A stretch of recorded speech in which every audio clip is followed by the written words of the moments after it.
ষড়রিপুকে দমন করতে পারছেন, ষড়রিপু দমন করে যে যেন মায়ের চরণে ভক্তিখানা নিবেদন করছে, মা কেবল তাকে কুলে কুলে নিচ্ছে। আর ওই পাঠা বলির বিধান দিয়ে যারা মায়ের নামে নিজের সেবা করছে, বলছে হাতে একখানা খড়গ রয়েছে, এক হাতে করছে আশীর্বাদ, এক হাতে ধরে রেখেছেন খড়গ। যদি ভক্তির পথে আসতে পারিস, বলছে আশীর্বাদটা একাকি চলে যাবে, আর ভক্তির নামে যদি ভণ্ডামি করতে আসিস, বলছে খড়গটা রয়েছে।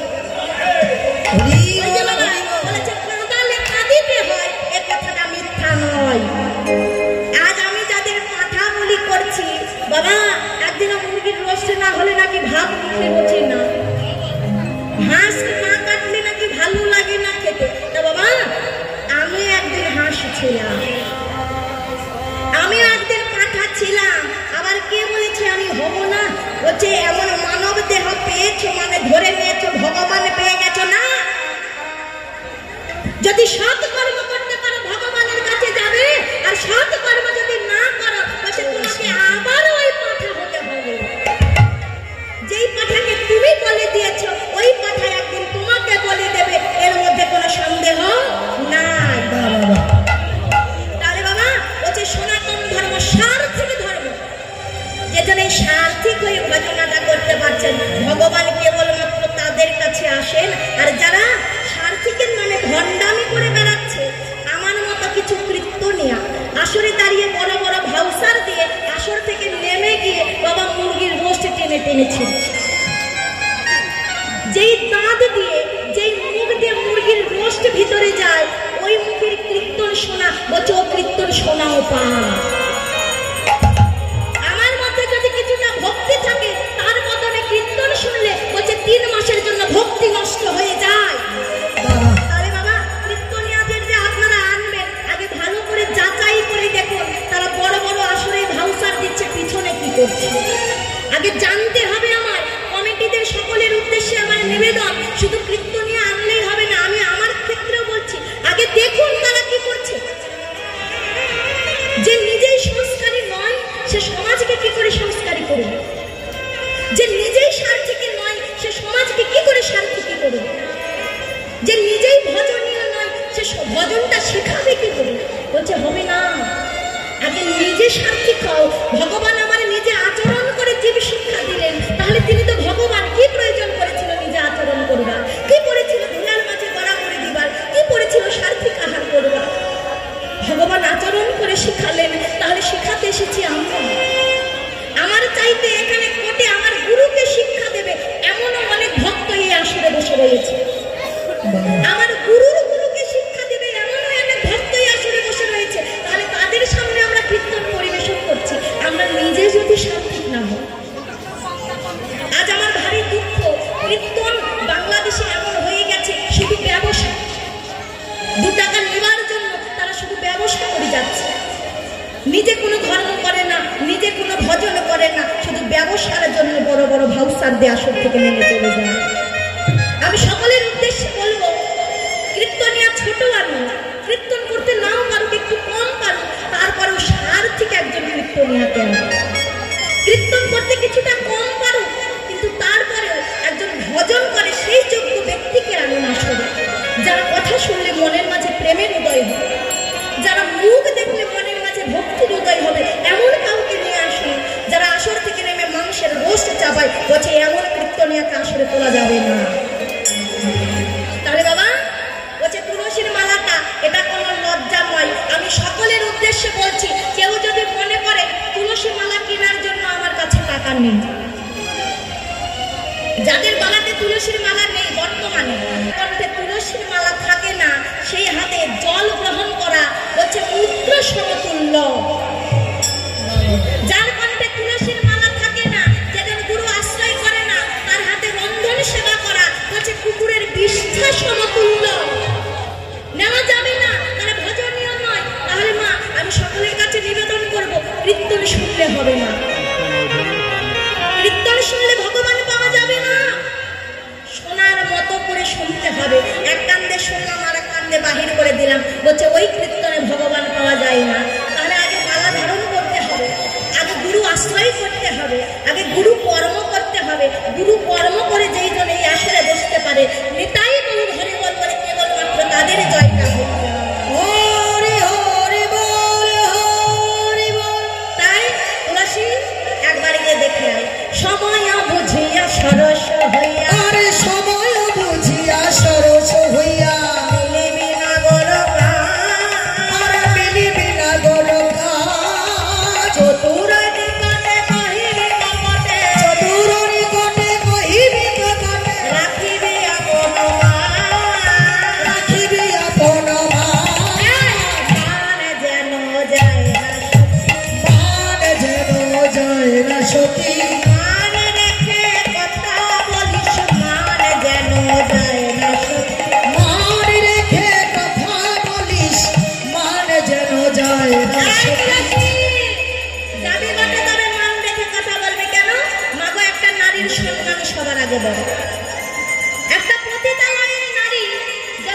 ভরি অলংকার, স্বর্ণের অলংকার গায়ে দিয়ে হেঁটে যায়, তাকে কি কেউ সম্মান করবে?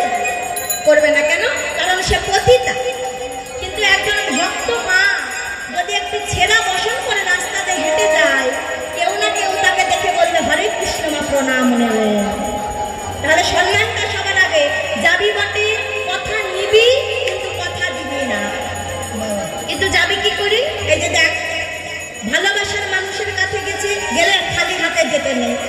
3 জায়গাতে কোনোদিনও খালি হাতে যাওয়া যাবে না। কোন 3 জায়গা? যখন ভক্ত হয়ে আমি ভগবানের মন্দিরে যাব, হাতে কিছু না কিছু নিয়ে যেতে হবে। ফলমূল নৈবেদ্য যদি না পারি, তাহলে বন থেকে কিছুটা ফুল এনে ফুলের মালা গেঁথে নিয়ে যান, তবুও নিয়ে যান। দ্বিতীয় স্থান কোথায়? যখন ভক্ত হয়ে আমি গুরুর আশ্রমে যাব, খালি হাতে কখনো যেতে নেই, হাতে কিছু না কিছু নিয়ে যেতে হবে। আর তৃতীয় স্থান কোথায়? ভালোবাসার মানুষ হয়ে যখন ভালোবাসার মানুষের সঙ্গে দেখা করতে যাব, হাতে ফুল নয় কোনো কিছু, ওই যে এখনকার যুগে বলে না গিফট, ওই গিফট নিয়ে যেতে হবে হাতে। তা ওই সময় তার গিফট ফিফট কিছু ছিল না। তা কিনে যাবি? এই যে মালাখানা, বাবা, এই যে মালাখানা দেখছিস, এই মালাখানা আমার বধূর উদ্দেশ্যে আমি গেঁথেছি বিনি সুতোর গাঁথা মালা। বাবা, অনুরাগের সুতাটা এত প্রকারও ছিল যে জাগতিক জগতের সুতোর আর প্রয়োজন হতো না। তাই কর্পূর মিশ্রিত তাম্বুল আর বিনি সুতোর মালাটা জানিয়ে যায়। থমকি থমকি চলি যায়, চলি যাই যাই যাই গো, থমকি থমকি চলি যায়, চলি যাই যাই যাই গো, থমকি থমকি চলি যায়, থমকে থমকে চলে যায়। আরে নয়নে বারে বারে রাধা পানে চায়, আরে নয়নে বারে বারে রাধা পানে চায়, আরে নয়নে বারে বারে রাধা পানে চায়, থমকি থমকি চলে যায়, যাই যাই যাই গো, থমকি থমকি চলে যায়। বনের মাঝে প্রবেশ করেছে, বাবা সর্বত্র খুঁজে বেড়াই কিন্তু দেখা পাই না। ওই যে বলেছে ভক্তের ভক্তি যতটা ঊর্ধ্বগামী, আমি ভগবান আর করুণা ততটা নিম্নগামী। ভক্তি ঊর্ধ্বগামী হবে, করুণা নিম্নগামী হবে। ভক্তি আর করুণাতে যেই দিন লয় হয়ে যাবে, নিতাই গৌর হরি বল বলে, সেই দিন হবে ভক্ত ভগবানের মধুর মিলন। তাই তুলসী দুটি নয়নের জন্মে ডাকতে লেগেছে, দেখা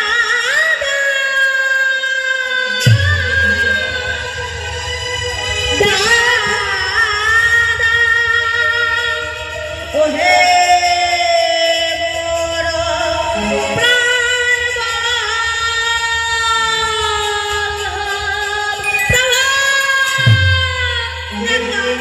একবার কৃপা করে করুণা করে দেখা দিন, এই দাসের প্রাণখানা শীতল করে দাও। ভগবান স্মরণ করে দিচ্ছে তুলসী, সর্বত্র খুঁজেছ কিন্তু একটা জায়গা খোঁজনি। কোথায়? রাধাকুণ্ড এবং শ্যামকুণ্ডের মাঝখানে একটি তীর রয়েছে, যাকে বলা হয় সরস্বতী।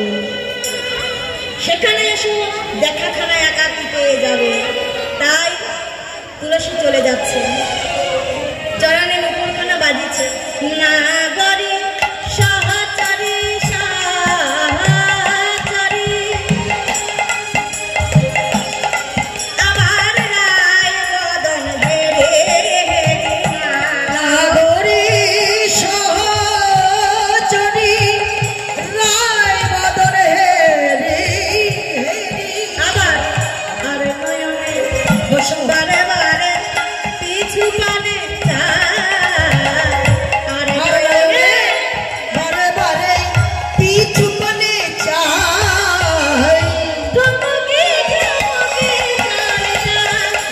চলে যাই যাই যাই গো, থমকি থমকি চলে যাই। ওই যে চরণের নুপুরে নুনু ঝুনু শব্দটা যেই না কর্ণ মনে পেয়ে গেছে ভগবান, ডাকতে লেগেছে তুলসী, আরে তুলসী।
তুলসী ঠিকই বলেছে।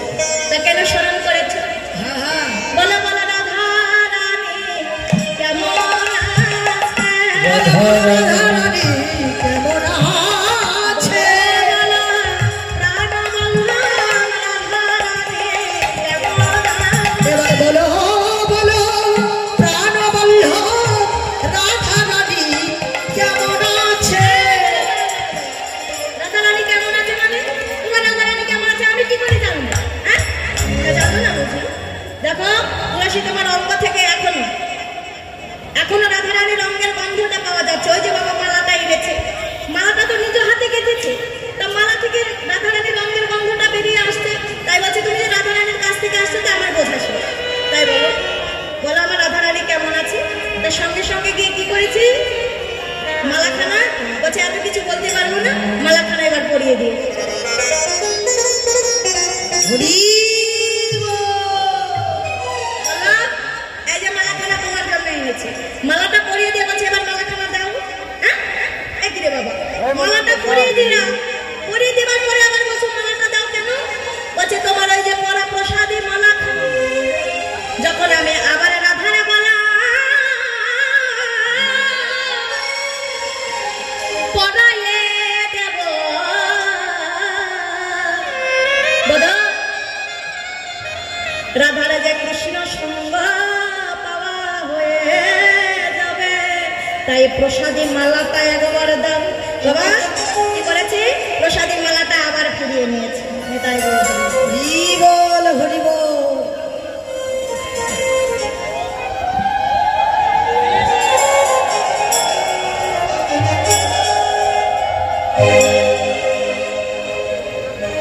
প্রসাদী মালাটা ফিরে নিয়ে যাই না চলে যাবে। এই যে দাঁড়াও দাঁড়াও দাঁড়াও, যাচ্ছ কোথায়? তা যাবো না বুঝি?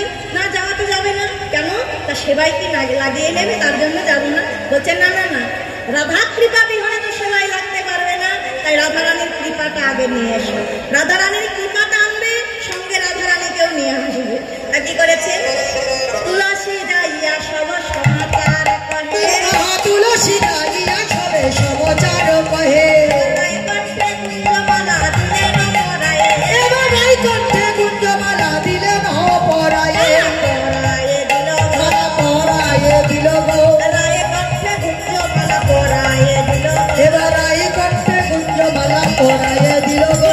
অভিনয়টা করে নি। তা কি অভিনয় করবো?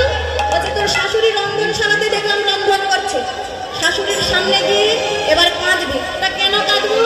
বলছি মধ্যরজনীতে স্বপ্ন দেখেছিস স্বামী মারা গেছে, স্বপ্ন দেখেছিস স্বামী মারা গেছে, হাতের শাখা শীতের সিঁদুর সব ভেঙে গেছে। তা যদি বলে কেন? বলছে সূর্য পূজা নেবে, বলবি সূর্য পূজা করতে হবে, যেমন যেমন বলেছে তেমন তেমন করছে। শ্বাস সম্মুখে শ্বাস ছাড়িয়া কাঁদে বিনোদিনী, আর শাশ্বত শাস্তারিয়া কাঁদে বিনোদিনী, তোমারে জটিলার কাছে গিয়া মুছাই চোখের পানি। আর জটিলার কাছে গিয়া মুছাই চোখের পানি। কে কাঁদে গো?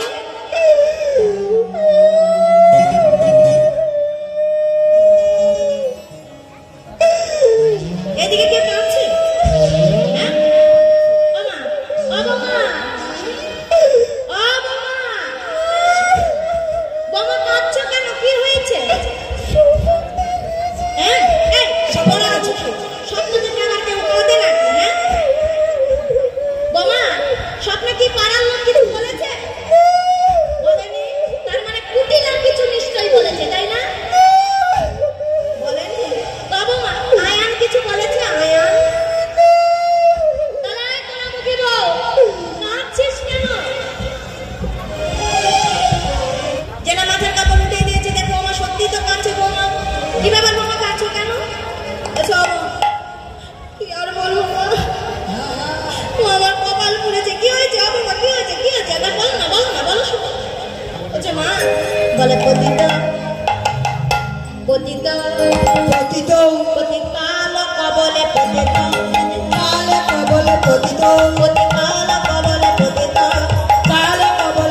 পতি মানে কি গো?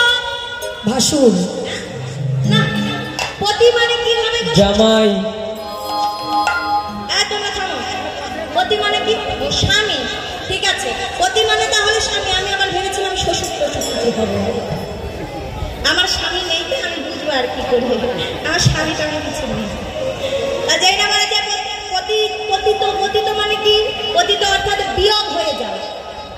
পতিত অর্থাৎ বিয়োগ হওয়া মানে মারা গেছে। ওমা বোমা তোমার পতি মানে সে তো আমার স্বামী। ওমা তোমার পতি মানে তো শুধু আমার ছেলে। মরবে মরবে